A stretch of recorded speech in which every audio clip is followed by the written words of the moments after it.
The government of Georgia issued Eurobonds worth $500 million, which coupon rate amounted to 2.75%. New Eurobonds will significantly lower interest rate compared to Eurobonds issued in 2011, which amounted to 6.87%. Interest rate on new Eurobonds is 2.5 times lower, Finance Minister Lasha Hutsishvili noted. Foreign investors are interested in making investments in Georgia. This was the main message of TBC CEO Vakhtang Butskhrikidze. According to him, Eurobonds are placed with the best terms, which is good not only for Georgia, but also for the whole region. Investors deeply believe in this country and its institutions. Such was the emphasis of Otar Sharikadze, managing director of Galton Taggart, Georgia's leading investment bank. According to him, this placement is very important for further emissions, as a very low coupon rate has been fixed. Coupon rate is 2.5 times less on €500 million Eurobonds, which means about 350 million in savings for the state budget. The Ministry of Finance did a good job. This is how the chairman of Budget and Finance Parliamentary Committee, Irakli Kovzanadze, assessed the issuance of bonds. This is the Checkpoints, hosted and co-authored by Elena Kvantilashvili, just look at her, and myself. I'm Georgi Sakadze. We're here and we are so thankful to our partner, World Tourism Organization, for this very inspirational video that once again told us that unity is more than appreciated in these tough times of the pandemic. We support this message and argue to do the same. Yes, we do. Also, by the way, by working hard for our viewers and followers, for them to be updated on main business and economic trends, both locally and globally. It is 10 p.m. sharp, and yes, you're watching the Checkpoints.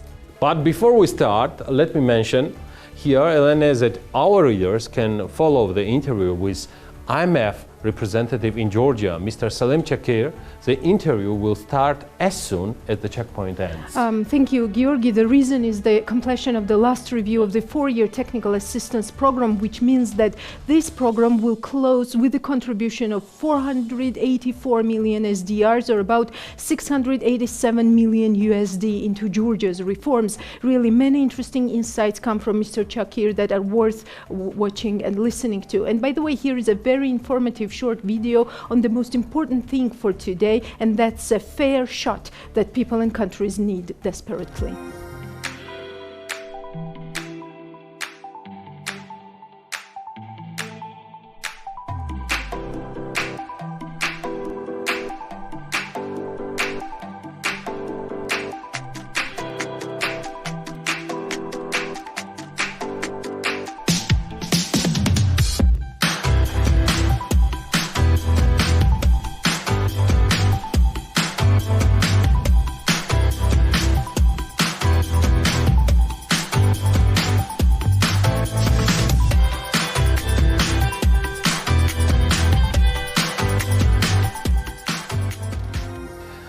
That's nice. A fair shot is desperately needed today. There is no doubt about it, and our platform, Forbes Georgia Health, is also advocating for it actively.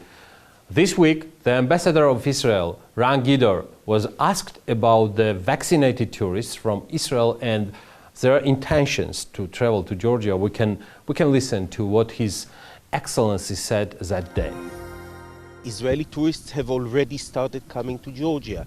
We have already re-established direct flights between our two countries, and I would like to remind you that until the pandemic, and in 2019, there were 200,000 Israeli visitors in Georgia, which represent the single biggest group of foreign tourists from anywhere in the world which is not immediately neighboring on Georgia. We used to have 42 direct flights every week, six flights a day.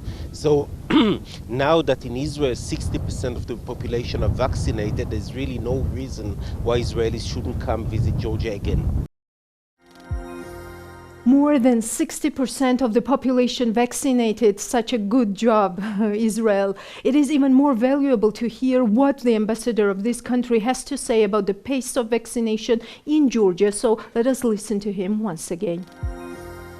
Until about 4 or 5 weeks ago, the problem was that there were no vaccines in Georgia. Now there are vaccines, but the main problem is that most people don't want to get vaccinated. Now, I understand why people are suspicious. I understand why people are afraid. And of course, there have been some cases with AstraZeneca that are cause for concern. But I think the main problem is that when it comes to vaccinations, people don't get their information from reliable sources.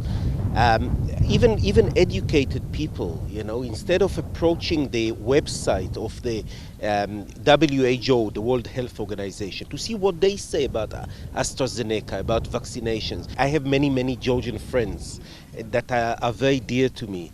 And it always takes me by surprise that instead of getting information from serious media organs or websites, they prefer to believe to rumors or conspiracy theories. And they say to me, we shouldn't get this vaccine because it's deadly. And I said, who told you this? Oh, my friend. But your friend is not a doctor, right?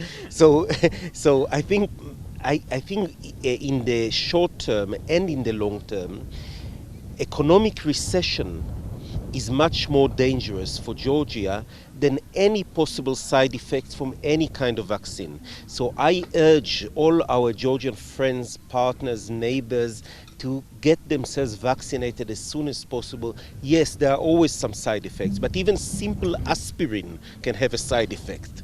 So don't be afraid. The fact that Israel and the Israeli population are the first in the world in getting themselves vaccinated mean that we can now get rid of all the restrictions and we are going back to normal almost immediately.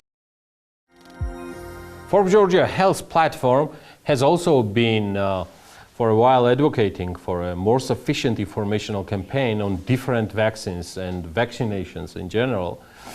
This is what Mr. Ambassador's vision is on the same issue. Shalom, Mr. Ambassador. We've been asked to advise the Georgian authorities, government authorities, on how to improve their outreach media campaign. You could always improve it more and more. But I think basically what we need is celebrities or people that have the public trust. They could be religious leaders, they could be TV celebrities, actors, singers, people that the ordinary person in the street would believe. And I think the Georgian government can identify with this kind of policy, and this is where it's going. The ambassador of Israel was also asked about legal employment of Georgians in Israel. Mr. Gidor provided some details of the program, which we can share with our viewers and followers right now. We are going to start with an initial quota of 1,000 job permits for people who qualify according to a very strict criteria which is listed on the website. I'm sure that there'll be many thousands of applicants and candidates, and we're hoping to choose the very best. It's important to stress that there is no private sector involvement in this. This is purely government to government in order to eliminate any possibility that anyone would try to make illegal profit out of this. So I think this is a great opportunity for Georgian people to gain legal employment, lucrative, profitable employment in Israel. And the last point, Elena, but not the least, definitely, it is the emphasis on FDI and Georgia's economic growth. Here is Mr. Ambassador's take on these issues. First of all, we have to realize that we are in the middle of a global pandemic. It's very difficult to attract FDI anywhere around the world, not just Georgia. Even rich European countries are struggling to attract FDI. We also have to remember that before the pandemic, Georgia registered average annual growth of maybe 5%, more or less. So is it enough for Georgia? Well, what is enough? The usual... economists can approach each question from different angles, but the usual criteria is you look how much the population is growing. And if the economy is growing more than the population, it means that quality of life, standard of living is improving. Now, the Georgian population is not growing very fast. Some people say that it's actually shrinking. And yet, until 2019, the economy was growing on an average rate of 5%. So maybe it could be more, maybe it could be improved, but I would say that compared to other countries, Georgia was doing quite well. not quite the ambassadorial in its traditional format, but still an ambassadorial, thanks to our journalist Salome Metsquadishvili. And after Mr. Ambassador's insights and the last point in particular, I think it is the most right time to turn to your interview with the third largest bank in Georgia, that is Liberty Bank, considering that the banking sector is way much more developed than any other sector in this country. And most projects, be it in agriculture or other sectors, are financed by banks, and they seem to be the backbone of the economy, especially in these tough times of pandemic. You're right. So I fully agree with you, Elena. And even in such tough times, we can definitely say that Liberty Bank was among the top 3 banks that Fitch Ratings has upgraded. This means that Liberty Bank has shown its resilience to the major shocks and is ready for the post-pandemic period with big plans of strategic transformation and development. Liberty Bank CEO Vasil Hodeli sat down with the checkpoints for further details, and we can just hear and follow his insights and analysis in just a second. Thank you so much for your time. Appreciate your response for our interview. And well, my first question goes slightly to your appointment election by the board as a CEO of the Liberty Bank. But was it fortunate enough that in advance of 1 month, like before, as you were appointed as a CEO of Liberty, it was 16th of January, correct. Yeah, 2020, 16. It's just the beginning of the pandemic. Yeah, it was just, you know, I cannot say that it's the start was so lucky, or maybe I am wrong. What do you remember since then? Well, yeah, definitely. First of all, thank you for inviting me, and yeah, it was quite an interesting time. I mean, 2020. For me personally and for the company as well.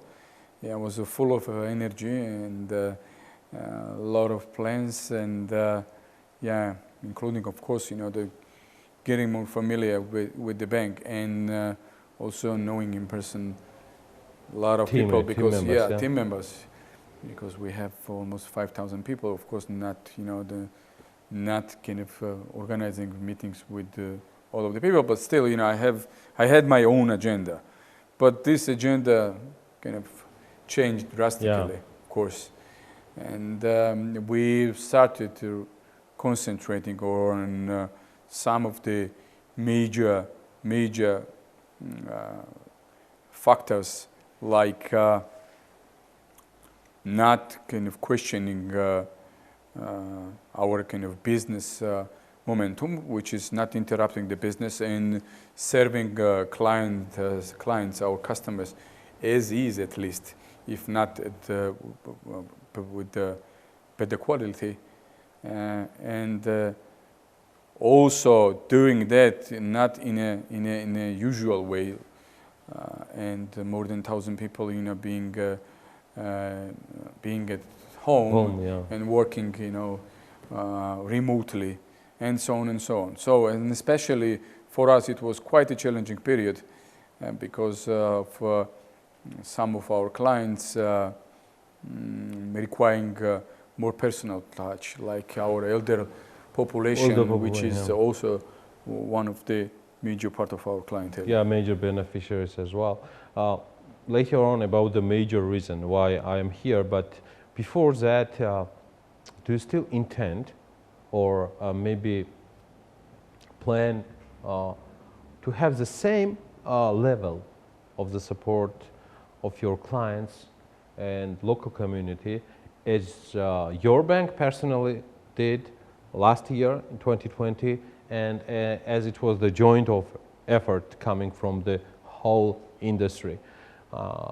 We do know both that 2021 is not going to be better year for business and banking. Maybe it's going to be better actually compared to 2020 in financial figures as well, but not in general. Well, I would somewhat agree that 2021 is also, this would be kind of a year of materializing all the risks coming from 2020. Meaning, definitely, we're going to see soaring up NPLs in the banking sector, for instance. And we do understand it, and this is our expectation. So that's a comment on 2021. But as for support, so yes, in terms of support, there was the banking system was quite supportive, in my opinion, including Liberty, for the business society as well as for the population. I mean, the individuals, individual customers, and in the name of Liberty, I would love to would like to say it again. We would be close to our customers, and again supporting them, despite even still challenging outlook on 2021.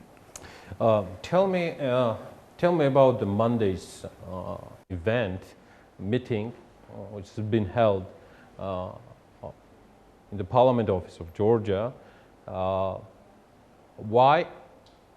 Can we just deliver a quite quick and proper answer? Because mostly all the questions were covered personally from you and governmental agencies and Parliament themselves. But what is the main reason why, for some explanation, the rate for, and thank you so much for this special wording of older population, older society. Elderly population. Yeah, elder population of ours. Can we talk about the rates itself? Why they are still considered 30.65? Why it's still considered as an expensive one? And is it fair rate? And is it a market-based rate? Again, 2020 was quite a complicated year, not only in terms of the reorganizing the business, but also in terms of conducting quite an effective communication within the company and outside the company as well. And we've been concentrating on some hygienic components, like the serving our clients still in a different mode. And why I'm saying that now we've been given the platform and the context to give the explanation on the questions posed in regards to some of the products provided to our elderly population by Liberty Bank, for instance. And this is not the first case, like the questions being posed on the same topic. It was the case previously as well. So this time, I'm glad that I was personally given the possibility to give more clarity on the questions posed, like is the price on the products delivered to our elderly population fair enough? Or if then not, is there any reason to think that for this segment of our customers is kind of a victim of any kind of the monopoly, so to say? Okay. So we delivered two facts to the two messages to the office, Parliament office, and this was as follows. So we think that whatever is market price, the price is fair. So, and if we say, if we show that this price is market price, then you consider it as a fair. Yeah, at Not least we. You personally, general. Generally, it has to be considered as fair. Yeah, correct. And we've shown several numbers and statistics, which has shown that this product, be it elderly population or any population in terms of the age, they get this product at the same, if not the kind of the more price, I would say, than our elderly population. So this was the explanation number one, and the number two is that the same people who have credits with us. I mean, again, the elderly population, they have 4 times more credits with other banking institutions. Within the other, with the with rest other of banking the Georgian institutions, banks. with other banks, which is more than 1.5 billion lari, which means that they do have a freedom of choice. In regards to competitiveness, worth to mention that there is no legal and factual pointing of liberty within the recommendations coming from the Budgetary and Financial Committee, whether this meeting has been held. But at the same time, there were some statements following up these meetings in regards of competitiveness, and there is an opinion, let me say so, that competitiveness and other banks' involvement in the process of the distribution of these amounts called pensions might be useful to reduce the price, might useful to reduce the rate itself. At the same time, we know that for the end of 2022, there will be the revision and new possibility for your bank and others, if any, to participate in the government's bidding again. Please. Well, yes. First of all, there was no recommendation whatsoever given to Liberty by the Parliament of Georgia. Liberty was not even mentioned at all. Liberty was not even mentioned because, again, we've stated that in terms of the pricing, we are dealing here with the market and the market prices, so there is no question on that. I mean, in regards to Liberty. As for the other recommendations, well, yes, the recommendations been as follows, like all the government bodies to be involved in the process of formulation of potential bidding terms and conditions. Basically, they need to sit down and considering information which was provided on the committee to rethink and analyze the scheme, which would, in theory, provide more kind of grounds for optimizing, I would say, the costs of on some of the products which our elderly population might use. Well, my comment here is that there might be some solution on that. Let's see. But what I know for sure is that the scheme which was construed through years, and we are still, increasing the quality of services, it really kind of requires quite an experience, infrastructure, and knowledge, and let's see. With huge investment. Definitely. Which was mentioned by Fitch International just a few weeks ago, and it was officially announced, delivering the message to the rest of the world and for the investors that long-term rating of the Liberty is fixed to stable. Right. So what does it mean for our investors in general, personally for you as well? I'm delighted that we've been rated by such an esteemed rating agency as Fitch is with the outlook of stable from negative. And which shows that Fitch does believe in our firepower, so which would be enough to absorb the potential risks of deterioration of our credit portfolio, not only Liberty's credit portfolio. Overall, this is the fact that we are expecting NPLs increasing going forward. But our firepower would be more than enough to absorb the shock and still maintain an acceptable level of capital adequacy and liquidity. Thank you so much for your time and good luck. Big or small, business is business, Georgi. And now we will be talking about re-export of cars in our industrial review. This is the sector that Georgia has been capitalizing on since 2005, and we will be analyzing in a while what had the greatest impact on lower numbers this time, the pandemic or the regulatory changes in our neighboring markets. But before that, Elena, let us see the industry numbers. Our senior reporter, Anita Vaze, has put together quite a comprehensive overview, which we can follow right now. Since 2005, Georgia has become a regional hub for car trade without producing its own cars. The cars here come mainly from Japan and the United States and are sold in local and regional markets after repair. As a result, cars are one of the leading commodities in Georgia's foreign trade. Georgia managed to handle the tough year of 2020. As data shows, in 2021, Georgia will remain a regional hub for car trade. If we look at the numbers from 2017 to 2020, the country had an average income of 5 billion lari from re-exports. Revenue from re-exports in 2019 was $834 million, while in 2020 it was $437 million.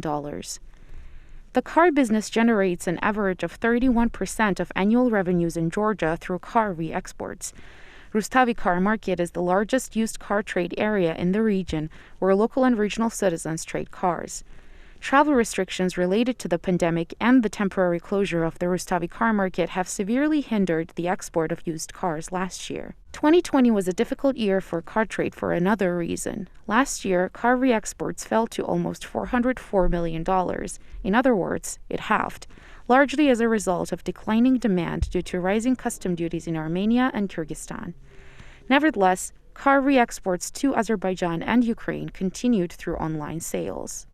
We had a 12% decrease in Azerbaijan. However, there was a decrease mainly in the quarters where lockdown measures were put in place, and due to economic constraints, it was not possible to re-export cars. There was even a slight 1% decrease in Ukraine in 2020, and $81 million worth of cars were shipped to Ukraine. Generally speaking, through car re-exports, Georgia annually generates an average income of $1.4 billion annually. As for the businesses, the big market players call 2020 a difficult year. However, they also admit that some of the challenges were possible to overcome. Caucasus Auto Import notes that the sector has not struggled to adjust to remote sales. They continued to cooperate with such active neighboring countries as Azerbaijan and Ukraine. They also say that the dynamics of the trading countries have changed and the demand has come from markets such as Iraq, Moldova, and Russian Federation, which creates grounds for optimistic expectations that Georgia will maintain the status of a car re-export hub. The pandemic has certainly reduced sales. Additionally, the law in Armenia has changed since 2019 and the customs tariff has radically increased. Therefore, Armenians stopped exporting cars from Georgia for re-export. A large part of the decline in sales is connected to Armenia. If we remove this factor and leave only the impact of the pandemic, the decrease is about 20%. Carload explains that the Armenian market was the biggest shock loss for the sector as well as the pandemic.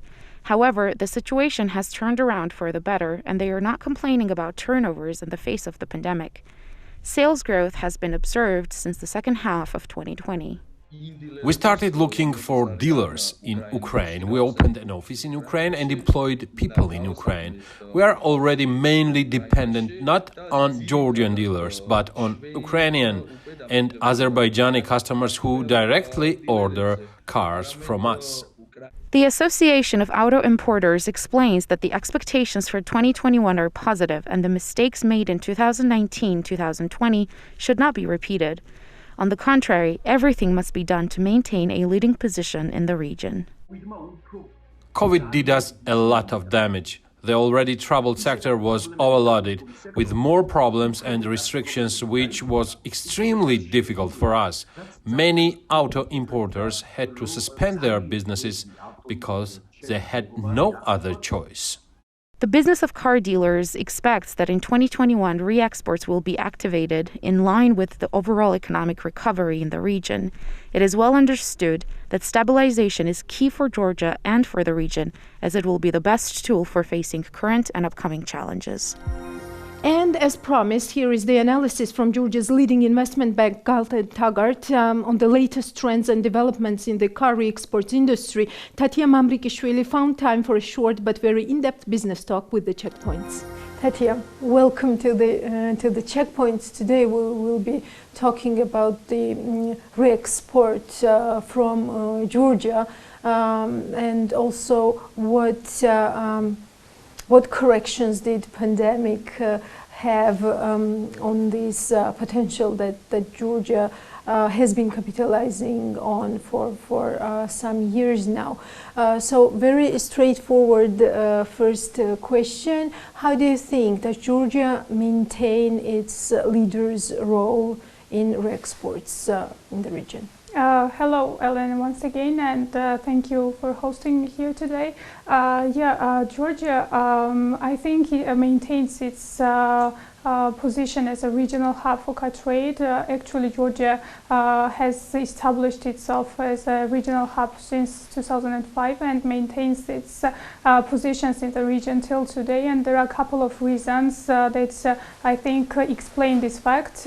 First of all, the strategic location of Georgia. Besides, government also supported to the development of car trade in Georgia by enhancing customs procedures, reducing cost of trade, developing the trade infrastructure, and etc. So besides this, you know that we have the Rustavi car market, that is the largest used car market in the region. We have thousands of Georgians as well as regional customers trade for cars each year. Besides, this system of trading with cars has developed quite well. We import some of the used cars from United States of America, mostly. We repair this in Georgia and we export to the regional markets. I think that Georgia still maintains itself as a regional hub for car trade, despite pandemics. You know that in 2020, actually the re-exports were contracted sharply by 45% to 2019 year. But let's talk about the reasons, and we know that some regulations have sharpened in Armenia, which used to be a big market for car exports from Georgia. And please, could you review this in context? Actually, what had the bigger toll on these numbers for Georgia? Was it pandemic or were these regulations? Yeah, you mentioned correctly that Armenia was one of the largest target export markets for Georgia for years. More than half of the cars that were exported from Georgia headed to Armenia. However, you know that Armenia is the member of the Eurasian Economic Union and it had an obligation to increase customs duties on cars from 2020. Besides, along with Armenia, Kyrgyzstan also is the member of the Eurasian Economic Union, and it also had the similar obligation. These both markets were closed for Georgia from 2020. However, as I mentioned, the 45% contraction in 2020 in car exports compared to 2019 was mostly coming from this closure of Kyrgyzstan and Armenia. If we exclude the effect of these both countries, we will result into approximately 12% of contraction in car exports. That is quite low compared to that 45% that I mentioned already.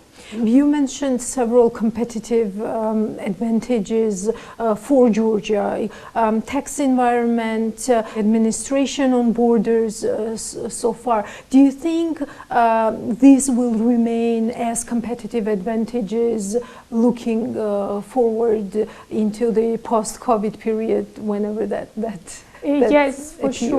sure.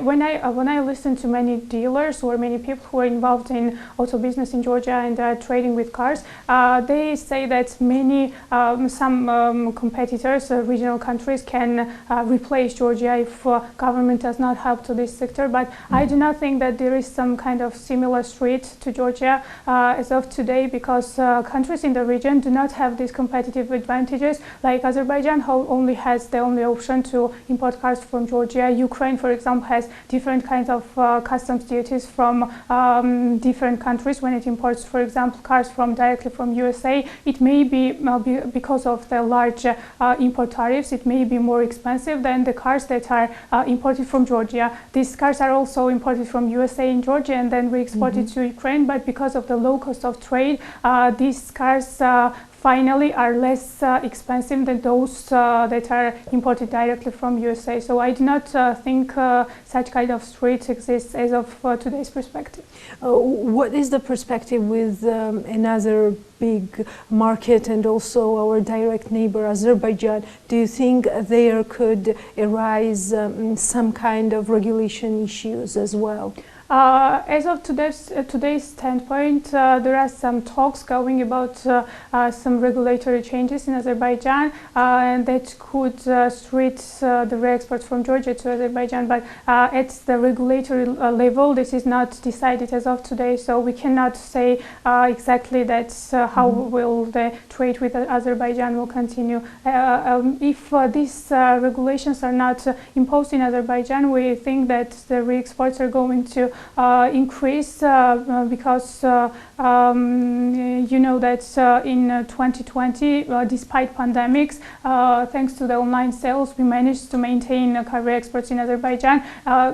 We had some kind of contraction, like 12% decrease compared to the 2019. However, if we deep down into the statistics and compare the quarter by quarter to the last year, we will see that the contraction was seen only second and fourth quarter when the lockdown measures were in force, and because of these lockdown measures, it was practically impossible to re-export cars to Azerbaijan. And we think that the demand from Azerbaijan is quite healthy, so the exports are going to increase if these new regulations are not enforced. I would like to hear more about the online selling of cars. Do you think that is something positive that has derived from this unprecedented pandemic that we are here, and would you say that this is some kind of adjustment that Georgian re-exports market went through successfully?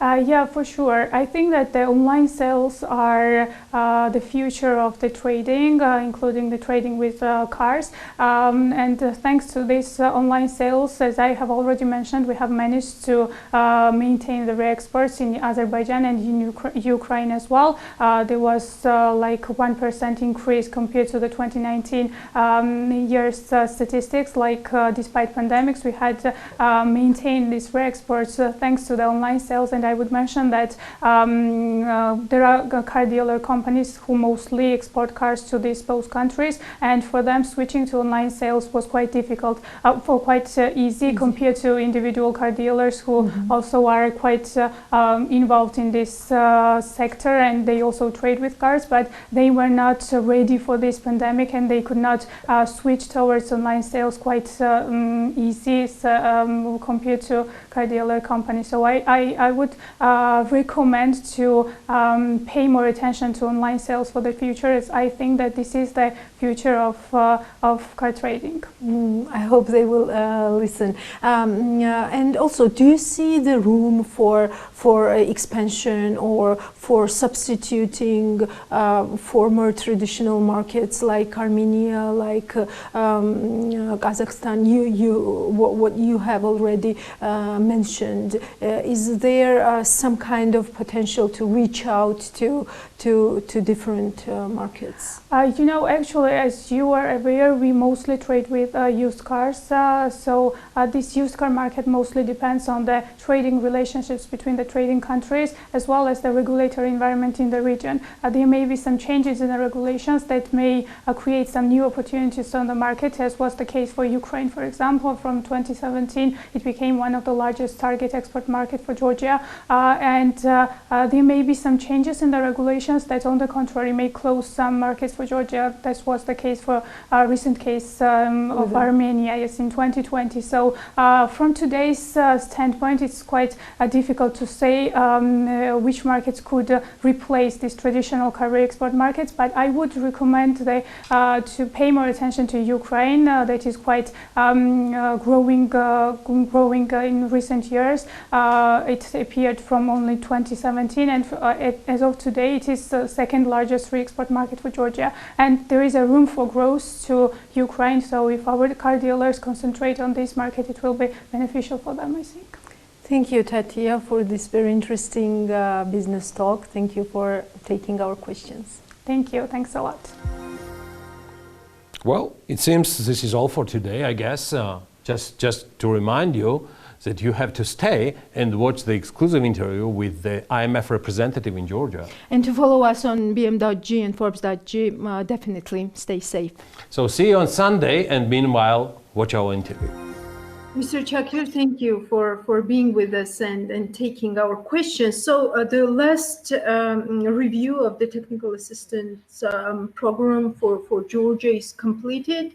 What does that mean in IMF-Georgia relations? Look, I mean, this was a 3-year arrangement, if you remember. Then we extended it later on to a 4th year, and that's the maximum a program can have, right? So we reached the maximum length. The good thing is it has been concluded successfully. You know, we see it in the fund, but unfortunately, it is a successful conclusion on time of a program is rather the exception than as a rule. Now that it has expired, completed, the authorities already requested their interest in a follow-up program. So we will, at some point start in negotiations. We also have in between, which we haven't done this, our annual health checkup, what we call Article 4 consultations. And in the meantime, maybe before a program, we will try to do that, kind of check the pulse of the economy, identify reform areas, and then engage in program negotiations. Do you think the pandemic will have impact on the pool of priorities for further reforms in an upcoming program? Definitely. I mean, the pandemic, of course, impacted also what we tried to achieve at the start of our earlier program, right? If you look at our former program, the aims were also, among the aims was fiscal consolidation, building more buffers, in the meantime, increase the resilience of the country, which we achieved. Current account deficit declined, fiscal deficit declined, but due to COVID, we had, inevitably, we had this rise in the fiscal deficit and then another rise in the current account deficit. So going forward, the program will have to take into developments in the COVID. That will have also, we will look into external funding needs of the country as well. And that will depend a lot on how the pandemic evolves, where the tourism revenues are. Of course, it will also have an impact on our reform agenda. Now, we see, as you may have noticed in between lines of our press statement and in our earlier statements, state-owned enterprise reform going forward as crucial. That will definitely be among the cornerstones of the program. And also there is a need now to reduce the fiscal deficit and the debt going forward. The fiscal rule requires Georgia's deficit to come below 3% of GDP by 2023, which means an important amount of fiscal consolidation has to take place next year. And of course, a lot again will depend on where the pandemic is, where the economy is. There is a need for further fiscal support. But I can easily see this discussion on agreeing on the fiscal deficit, the necessary measures as part of new program as well. Mr. Chakir, since you mentioned SOEs, I mean, we have seen your recommendation about, referring this state-owned enterprises, and the Ministry of Finance has taken some steps towards this. For example, it has calculated the quasi-fiscal costs of SOEs, but year after year, we still see deteriorated financial results of these companies. For example, right now we saw that the railway had a loss of 164 million lari last year. So would you say that this part of IMF's recommendation has been fulfilled, and in what part has it been fulfilled? First priority we had with the authorities on that part was the kind of improving the transparency of fiscal risks, right? And these include also the fiscal risks coming from the state-owned enterprises. The fiscal risk statement that accompanies the budget documents has become a very comprehensive one. Now, of course, identifying those risks are not enough, right? The next step is to take steps to contain it. Now, for that, together with the authorities, we identified a comprehensive strategy for state-owned enterprise reform with a technical assistance mission, right? But this strategy has to become the government strategy. Identifying it is not enough. It has to become the government strategy and be implemented. Definitely, we see a need to develop a comprehensive new governance framework covering establishing commercial objectives, performance management, and principles for competitive neutrality, among other things. Other donors are also involved in that. For example, you mentioned Georgian Railways, Asian Development Bank, as far as I know, is looking into how to make the Georgian railways be more efficient. And, these SOEs definitely need to be better managed to become more efficient. And also, if you recall, there are some Eurobonds of those SOEs coming due. Yes. So to give also confidence to investors, some reforms also need to be made to make those enterprises have better financial. These Eurobonds that you mentioned, Mr. Chakir, are over 1.7 billion lari, if I remember it correctly. Do you think these loans of SOEs might have an impact on state budget and also on fiscal strength of Georgia? As far as I know, the intention is to roll over the Eurobond of Georgian Railways. We think it can be done. We know that the authorities are talking also to international investors and some of the IFIs to facilitate that. I don't see a problem in that. But for those issuances to be successful and also to bring the kind of the balance sheets back in order, a reform agenda has to be set and implemented, right? So I see them hand in hand. It's not only an issue of rollover, it's also an issue of reforming those institutions. And we think time has come for that. And that would definitely be among the pillars of a new program if IMF and the government agrees, of course, on a new one. What can help lari stability in Georgia in the current situation? First of all, we have to acknowledge that Georgia faced a couple of external shocks in a row, right? The first was the travel restrictions imposed on Georgia in 2019. Later on, of course, the outbreak of the pandemic in 2020. And recently, there are some spillovers from Turkish lira volatility to Georgian lari.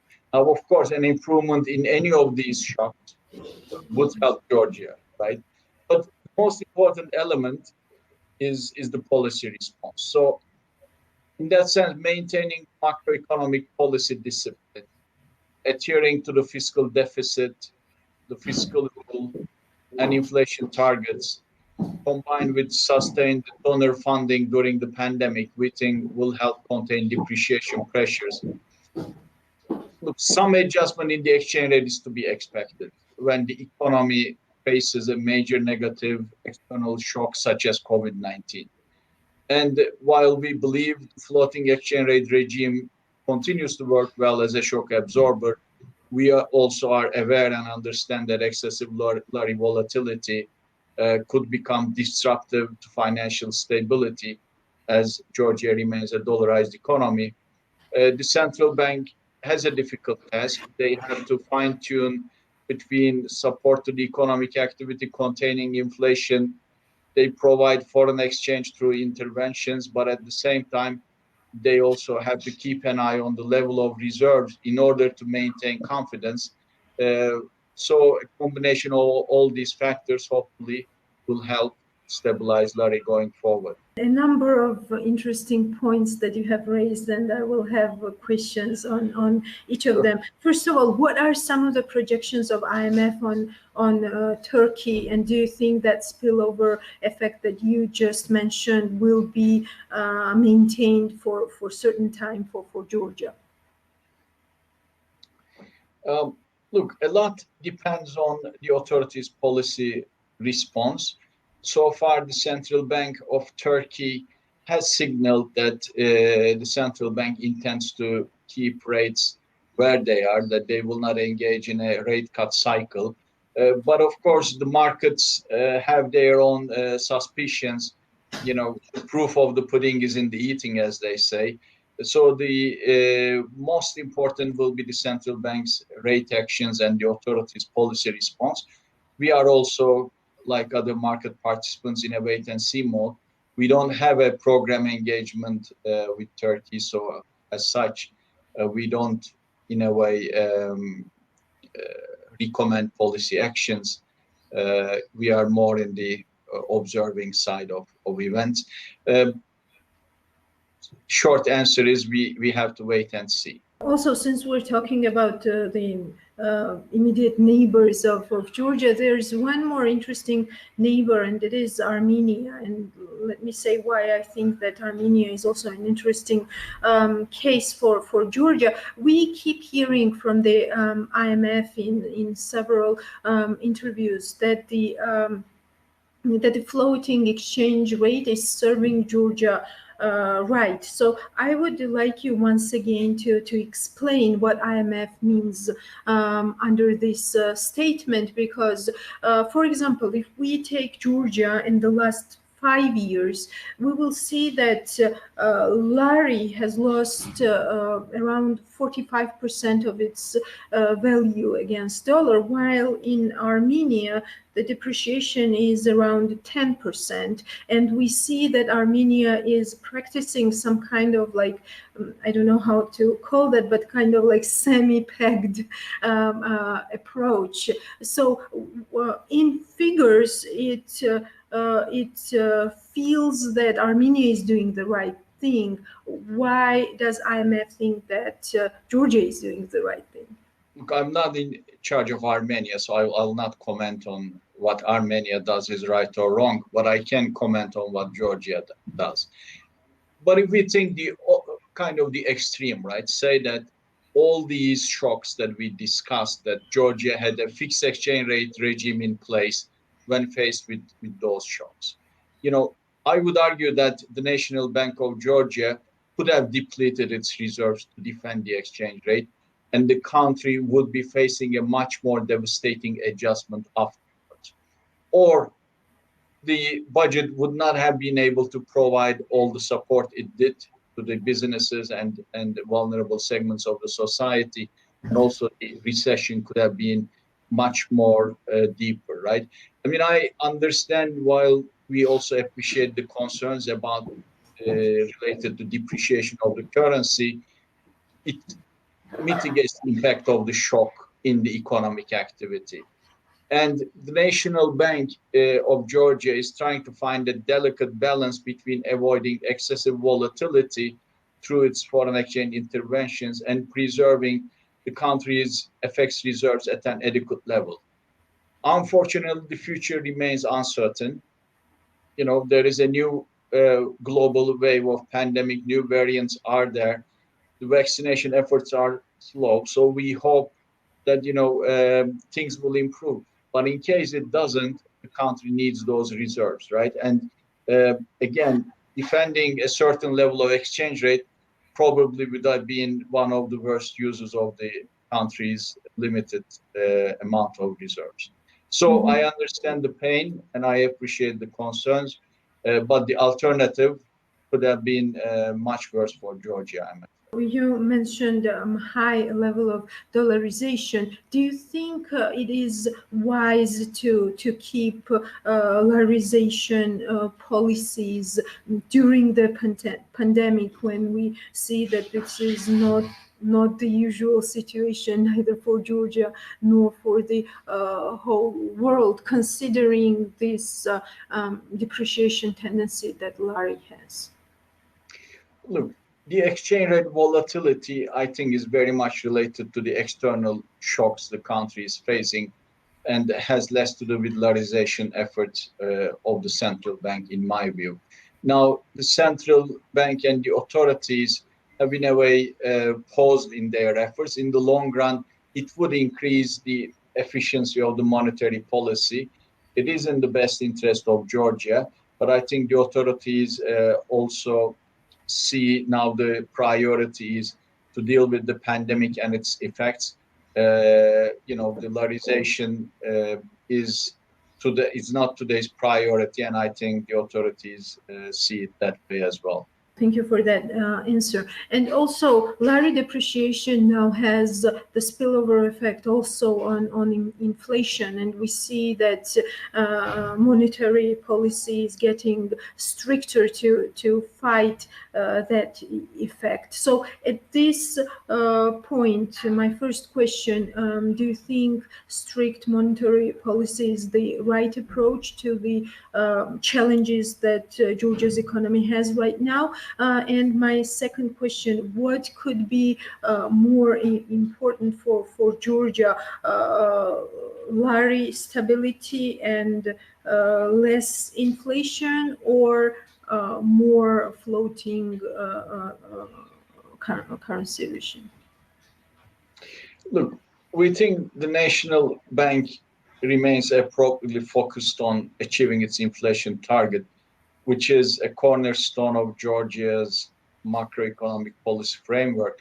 Now, the most recent policy rate increase, of course, responds to elevated inflation expectations following a somewhat prolonged period of inflation exceeding its target. Now, the monetary policy faces a difficult trade-off between supporting the economy and ensuring inflation remains well controlled.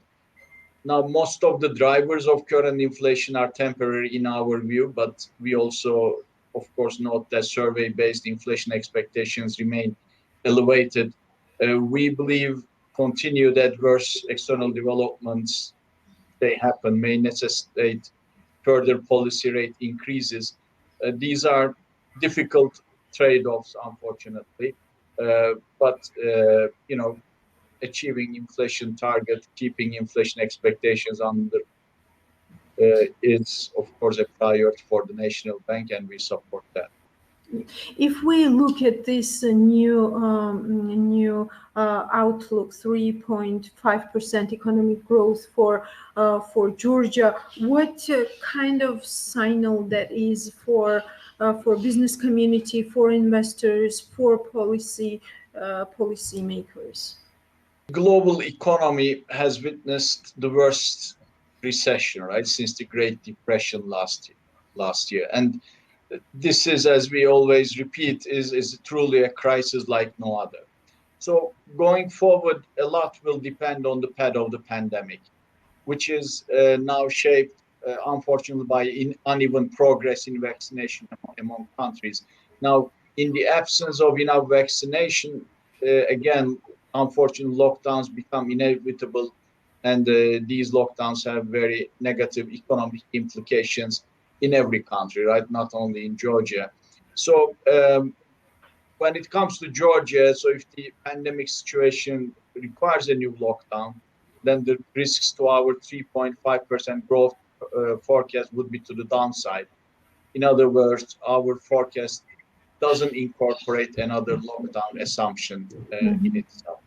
Now, over the medium term, we still think Georgia's growth rate will recover to slightly above 5%, supported by the infrastructure spending, along with a gradual recovery in tourism and external demand.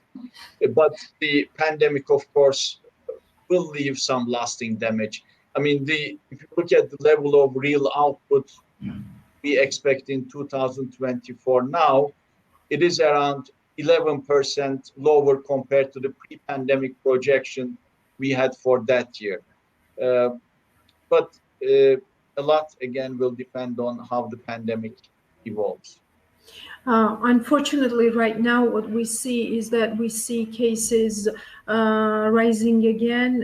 We already have a 4-digit number again of daily cases, which is not a very good sign, of course.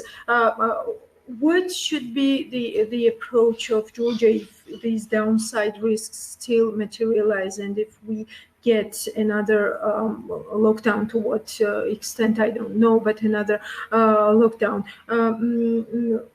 What way does Georgia have to support its economy? Do you think it might need more debt and external financing, or do you see the room for example, raising taxes, where the so-called Liberty Act gives the government the chance to raise these taxes? If there is a new lockdown, right, there would then definitely be a case for targeted cash transfers to households and also to support businesses, right? But we think then in such a scenario, hypothetical scenario, we think spending reprioritization should be the first line of defense instead of new taxes.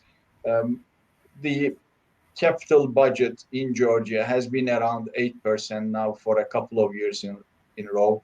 That is, of course, important, but at the same time, in such a scenario, we see a room for cutting some of the capital spending and increasing targeted cash transfers to vulnerable households. Yes, raising taxes would be a tough challenge, seeing that like 700,000 people are now under the poverty line, and also we see that unemployment high is mainly among those people who were before employed in informal sectors. Of course, that would be a big challenge and a big burden for the citizens.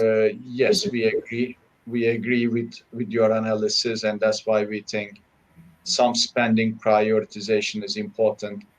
Now, it's also important to maintain the credibility of the fiscal rule, and the budget has been supporting for 2 years. But if another shock happens, I think then this time, instead of raising taxes or increasing the deficit, the way to go should be reprioritization among other spending categories. Yes, and also on this note, what about some, I don't know, like better rules for administering taxes as well? Because we hear a lot of cases of, for example, VAT frauds, which have become quite frequent in Georgia, and we're waiting for exact statistics from the government to see that number. So, do you think there is room for improvement of those holes? Look, I mean, in the program, we have provided extensive technical assistance to the government, particularly on improving the revenue administration. And the administration has evolved a lot. Making automatic VAT refunds was one of the targets of the program. and that is being now implemented. And this is important, right, to have this automated VAT refund system, because then you are providing also funds to private sector at a difficult time, right, when they are cash strapped. So I specifically don't know how the fraud situation is, but we think we are overall happy with the Georgia Revenue Administration, the way they have handled their own reform of the administration, and the way how the government is now able to put in place an automated VAT refund program. These are not easy achievements. We really appreciate the authorities' efforts, and the current Minister of Finance also was in charge of the revenue administration reform, and we think he did a good job there. You also mentioned that the vaccination and the pace of vaccination is like of critical importance right now, and we see that more people are being vaccinated in Georgia right now, but the pace is very slow according to the authorities as well. Would IMF want to see more active information, motivational, I don't know what to call that sort of campaign on vaccination for Georgia? This is not an area of expertise of the institution. I'm just asking this because nowadays it is so much intertwined with the economic growth, with the opening businesses, with less stricter lockdowns. And that's why my question comes to you as well as to all of the... No question about it, right? I mean, no question. Without success in fighting the COVID, we can't have sustained economic recovery. Georgia is a service-intense country, right? In the sense, tourism and services industry has a big role in the GDP and economic activity. And without vaccine under control, domestic demand, or having tourism recover, these will be, very difficult to achieve. Hence, of course, it is very important. And of course, as IMF, we would like the vaccine rollout to be faster and more vaccines to be available to the country. But this is not an area that we provide advice to the authorities, whereas UN, World Bank, they have the expertise in this area. It's not that Georgia is alone, and they provide advice. They try to also help with the negotiations for securing enough vaccine, having the correct vaccine rollout strategy. Is the pace very strong? No, of course, we observe that. But again, this is not an area of expertise for us. Of course. Anyway, thank you for bringing this context as well to our discussion. What about the financial sector and how the IMF looks at the financial sector? What do you see downside risks there, and how would you assess the way the financial sector is doing in Georgia? We just saw that Fitch Ratings has upgraded the ratings for the for 3 banks, but 2 systemic banks in Georgia. Look, we think Georgian financial sector is resilient. There are many factors for that. Of course, one of them is the good management of these companies, right? They should take the lion's share. But the other one is the Central Bank of Georgia is a good supervisor, and those banks were supervised very well before the pandemic as well. So that helped the financial system to face this shock with a better capitalization ratios relative to other countries. Now, that enabled also banks to keep credit flowing to the economy during COVID times. Credit growth has been resilient, and the bank recapitalization remains adequate, notwithstanding an increase in non-performing assets and restructured loans. We observed that the regulatory capital ratios declined by about 2 percentage points to 17.6%, still a high level. And also we note that the sector finished the year with a small profit, which is quite an achievement in a difficult year. Now, the buffers built in March 2020, if you remember, the central bank asked the banks to a preemptive provisioning of about $1 billion. We think this is still be sufficient to cover the deterioration in asset quality due to pandemic. We have to observe what happens there on the NPLs, on restructured loans. Of course, the biggest risk is slower than expected growth, further significant depreciation resulting in a rise in NPLs, non-performing loans. Now, we think that the pandemic-related policies should not be withdrawn too soon by the National Bank of Georgia. We understand that the banks will be given a 2-year period to rebuild their capital buffers, and the timeline to start this process will depend on the outlook for profitability and be agreed in consultation with the industry.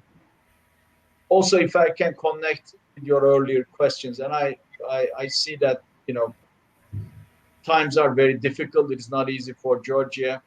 But the way I see it, if Georgia managed to come out of this pandemic with still a healthy financial system, with adequate foreign exchange reserves, despite a depreciated exchange rate and, of course, a slowdown in the activity, it is still not a bad outcome, right?